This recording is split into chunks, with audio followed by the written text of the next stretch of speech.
One of my pet peeves, just watching television these days, and being a part of it, is the talking over each other thing, and then that awkward moment where you try to wait and let the other person talk, and then you both jump in at the same time again. It's horrifying, and it's the new normal. It's a daily occurrence for Kimo and I. Hey, buddy, you're right in the middle of getting ready for the 95th Opry anniversary show on NBC on Sunday, and you're co-hosting with Brad Paisley. Please tell us there's some shenanigans that's going to ensue. Brad is, and you guys know this, he's so funny, and he's got such a dry sense of humor, and, you combine that with, COVID-19 protocols with, having to stand 8 feet apart or whatever we ended up doing, for our hosting duties for this thing. And you would think that, Brad and I finally get a chance to get together and just, be jerks to each other. We did our best, and I hope it comes across on television because, when you're trying to jab somebody and they're across the room and you're yelling the joke or whatever, you just hope it's landing right for television, right? Yeah. Exactly. Do you think it will? I don't know. I'm not going to lie to you. But I'll tell you this much, we're happy to be a part of this thing. I normally would never be, have the nerve to kind of step out and throw my name into a hat for any kind of a hosting job. Anytime I've done things like that in the past, it's always an invitation from whoever to be a host, But when I heard that they were doing this thing, I actually heard through my manager. I said, "Well, man, who's hosting it?" And they said, "Well, they don't know yet." I go, "Well, if they're looking for somebody, put my name in the hat, because that's something that I would be proud to do. I'll find the time. I'll cancel whatever I need to cancel to get there and do it." And then, sadly, after I committed myself, I found out that Brad was going to be my co-host, and there was no backing out of it at that point. Well, congratulations on the new single Minimum Wage, which is, after everybody settled down, a love song. Hello. It is a love song. I stand by that to the death. I think when the song first was released, people are so sensitive right now, and for good reason, obviously. But sometimes I think people are looking for clickbait and a headline to grab to get people's attention, and that's definitely what happened with Minimum Wage when it was first released. That's all that stuff's kind of gone away now. But trust me, I'm no stranger to controversy, and normally I do bring it on myself. But this time, this is a song. It's a love song, and I refuse to hear any other spin on that subject. So we stuck with our guns and put the song out, and it's doing great for us. So I'm glad we did, and fans seem to love it. All right, Blake. Gwen said she wanted to meet a guy from another country, not a guy from the country. That T-Mobile ad during the Super Bowl, hands down, spectacular. Absolutely. Thank you, guys. I haven't had so much reaction from anything I've ever done, which is, I guess, maybe in some ways kind of sad. From over the years, winning an award or whatever lucky thing may have happened for me, my phone has never erupted like it did for that T-Mobile ad, and it was fun to film that. When I saw the script, Gwen and I, when we first saw it, we were cracking up because people to this day and I'm one of them, by the way, just can't wrap their head around the fact that Gwen Stefani is my girlfriend, now my fiance. It is ridiculous. I admit that. I will admit it. I don't know what she's thinking, but I'm glad that we did that, and I had a chance to make fun of myself there a little bit. I can take some jokes. Let's talk Gwen for just a minute. You're now kind of become a stepfather to some degree. Yes, What's sir. that like? There's definitely nothing easy about it.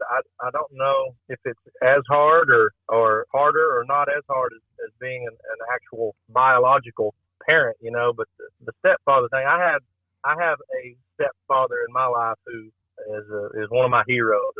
I love my stepfather, and I look up to him, and he's like a father to me, and so I have a good inspiration in my life to how to do this and the kind of stepdad I want to be, and I take it very very serious, but I also have a blast with it. I'm not gonna lie, I don't take it so serious that I'm not enjoying this time, Right. because I really am, and especially now that we're 5 years into this thing. I can't imagine my life without these kids now. I think without a doubt, everybody knows you are going to be a phenomenal stepfather, and it is such a blessing.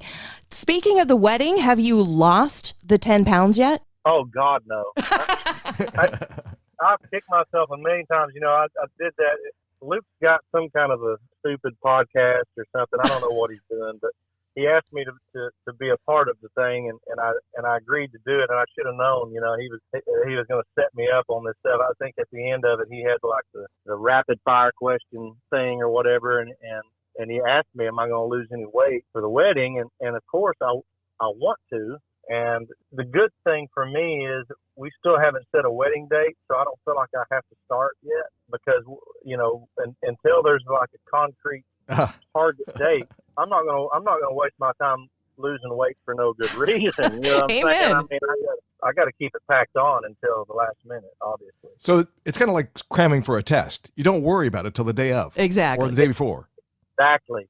Well, it's been it may even have been over a year since both Kimo and I saw you live. That was our final tour before quarantine, surprisingly. Last show. Yeah, last show. What do you love the most about the little downtime that you've had? I actually feel like I've had more than a little downtime. To be fair, even though we kept the voice going through, the last year, we never missed an episode. We never missed a live episode. But we were able to do it from home, and for me that was in at the ranch in Oklahoma, and I still kind of felt like I had that time off. There's a big difference in being in Hollywood, and when you show up at the studio, it's a full day to do an hour live television show. Mm-hmm. And my excuse at the ranch was, well, I don't have to get ready. Right. I can just keep wearing the same shirt for every episode and have the excuse of, hey, it's quarantine. I don't know what else. We're roughing it out here, And so I kind of felt like it was like the last day of school every time we got online, because I felt like I could just kind of have fun, be on Zoom with my friends, and it didn't feel like we were doing a national live television show. It just felt more like hanging out with buddies on a Zoom or something.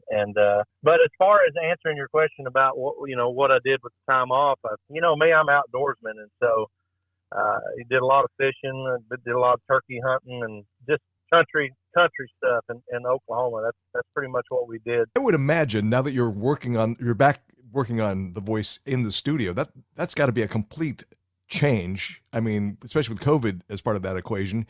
And now, of course, you have to wear different shirts every episode. Yeah. That. I don't know what it's like for you guys going into are you guys broadcasting from the studio, or are you guys doing it from home now? We're from home now, yeah. We're back in the studio. We started back in July, and it really is like walking into a hospital or something. They've done a good job of keeping everything super clean. It's almost a little bit weird, to be honest, after 10 years of doing this show, and you walk in and there's kids everywhere. There's people's families are with them, their best friends from home. It's like millions of people that are there, it feels like. And then to go from that to only who has to be there to get the job done and get the show on the air, you realize, it's like a ghost town in that studio now. People that you see, they stay far back, and they've got, double mask on and a face shield and some kind of a plastic suit on. It's like, wow, we're really down to the bare minimum, but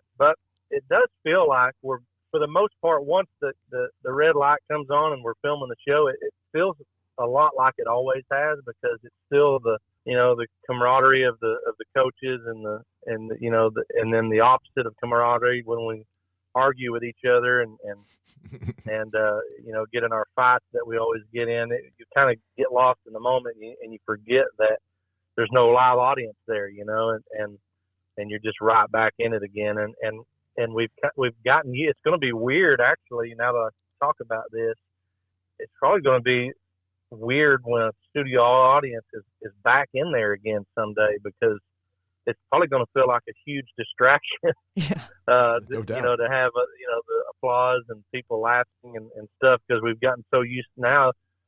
We've sat through 2 blind audition processes where there's no audience in the room, and it actually makes it a lot easier to hear these vocalists. Mm-hmm. Very But interesting. you don't get the feedback, which is kind of weird, I imagine. I think it's more weird for the actual artists that are auditioning than it is for us coaches, because if you make it onto the show, you're in your mind like fireworks are exploding. You know, you get to celebrate with your coach and you're jumping up and down. But if you don't make it on to the show and it's a no from everybody, I think that's when these artists really feel the sting of no audience in there, because there's no it's going to be okay moment from the audience applauding, and you kind of get that send off of, but now it's just crickets on top of right. You didn't make it onto the show. It's got to be brutal. Blake, thank you so much for taking the time to talk to Kimo and I today, and we just can't express enough how much we adore you and Gwen, and let us be the first to early congratulate you on your upcoming nuptials. And this Sunday, we look forward to watching you on NBC for the 95th Opry anniversary show. Thank you guys so much. I love y'all. I enjoyed this. Thanks, Blake. Take care. Always great to talk to you. You too.